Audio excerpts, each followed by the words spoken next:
Hello there, how are you? Welcome back. Where to begin? Where to begin? Oh my goodness gracious. It is so busy out here at the barn. I've attempted multiple times to upload videos through my phone using it as a hotspot, and that is just a complete fail.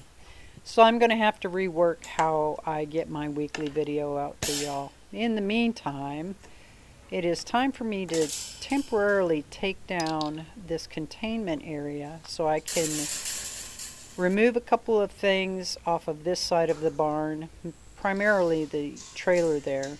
I want to make a stall for my new mama cow and her calf. The mama cow's name is Tinkerbell. The calf's name is Ginger. And then I have my bottle baby Earl. Now I used this containment area and I made like a makeshift fence on the inside of the barn around that trailer, just so Tinkerbell and Ginger had a place to get in out of the weather. And on the other side was a temporary setup for Earl. Well, now it's time for me to kind of consolidate them. It's worked out that as long as Ginger is drinking off of her mom, she will allow Earl, my bottle baby boy, to drink between her legs out the back. So I'm not even having to make calf milk anymore. It's awesome. So it's kind of, one of those busy days. I've been putting this off now for probably the better part of a week and a half, just because it's still been so hot out here. But I just decided when I got up this morning, before it got too extremely hot, I was just going to go ahead, come out here, and knock this out. So I got my temporary containment fence down, cattle panels, and now I'm hooking up to my trailer to pull it out. Oh my goodness gracious. Oh, I'm such a dork. Ooh, look too far.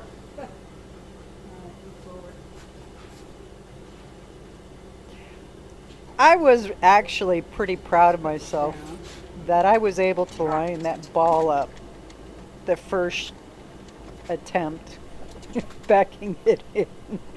But oh my goodness. Oh shucks. Anyway, so I try to, even though I'm moving this from this stall here on the north side of the barn to the stall on the south side of the barn, or I should say the bay, I still go ahead and twist my chains so they're not dragging on the ground. Just kind of that formed habit. If you stay with the habit that you're accustomed to, then you won't inadvertently have your trailer fall off. Pulled out, went around the chicken coop area, that little playpen area that I built for the chickens to keep the puppies away from them, and then backed it into the stall. Now this makes it look like I'm a professional. Just know that this was not a one and done. And no, I was not going to let you guys sit back and laugh your butt off at me trying to jockey it and put this thing in. Okay, so moving on. It's pretty funny. Ginger, Tinkerbell's baby, is very skittish. Earl's kind of like a dog. He just comes up beside you, but again, he's a bottle baby. Tinkerbell, I anticipated her being a lot like her baby, but she's a very curious character. And there were several times while I was working on this, I had an audience watching me try to get things put together.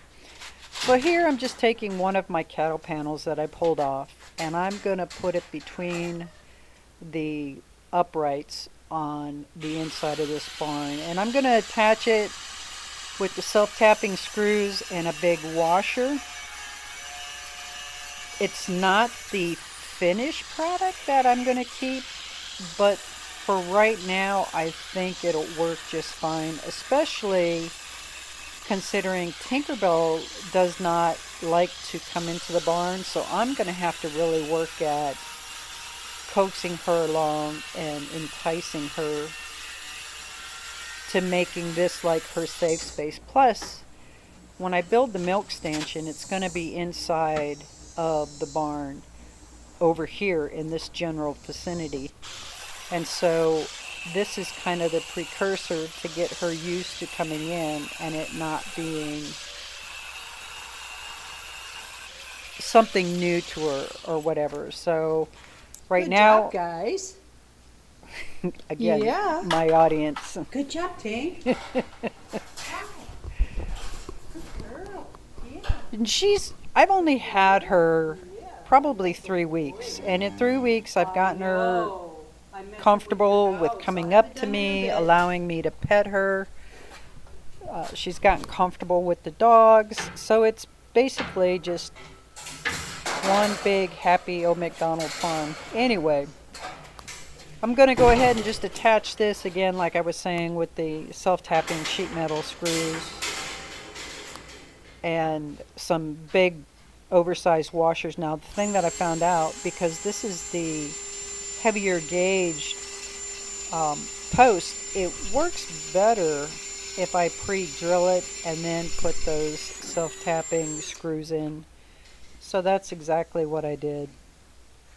Now, mind you, this was such a basically tight fit. I had to get on this side, pull it over so I could get that first screw with the washer started in. And then that's what the whole thing's going to look like. Basically, just wash, rinse, and repeat, as they say.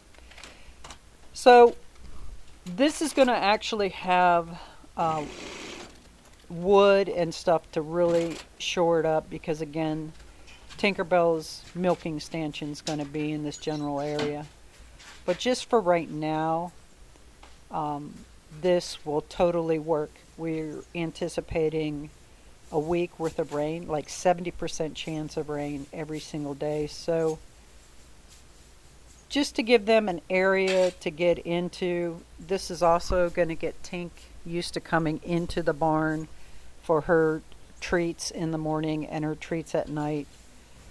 The other thing it'll do for me is if we do have any more hurricanes move through the area, then I can actually put them inside the barn here, close the door, and they will be in a relatively safe environment. They won't have to worry about flying tree limbs or whatever. So that's kind of the temporary setup until I start putting in the wood for the wood stanchion and the milking, or the wood, what is the headpiece called? I don't know. But anyway, that is the general setup. I'm thinking I'm going to have the milking stanchion over there on the far wall. That way she can just come up in. Where the red buckets are at, it'll be kind of like a little feeding trough for her.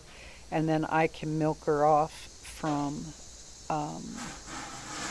her right side. And that'll give me a big area of, we'll call it the escape zone. So you don't ever want to keep yourself backed into a space, because you never know what the animals are going to do. Yeah, and I'm just letting this run and just finishing this video up only because when I was going through doing the editing, I did not realize that she was standing at the door watching me as I continued to work. I was bringing over bags of feed, sweeping, filling water, just whatnot. So yeah, that's kind of it. That's kind of what I've been up to as far as the cows go. There's been a lot of other things going on behind the scene. Hopefully, if I get this internet issue worked out, I'll have some pretty good videos coming up for y'all. Alrighty then. I want to thank you all for stopping by. Have an absolutely wonderful and blessed week, and I'll see you next time. Take care.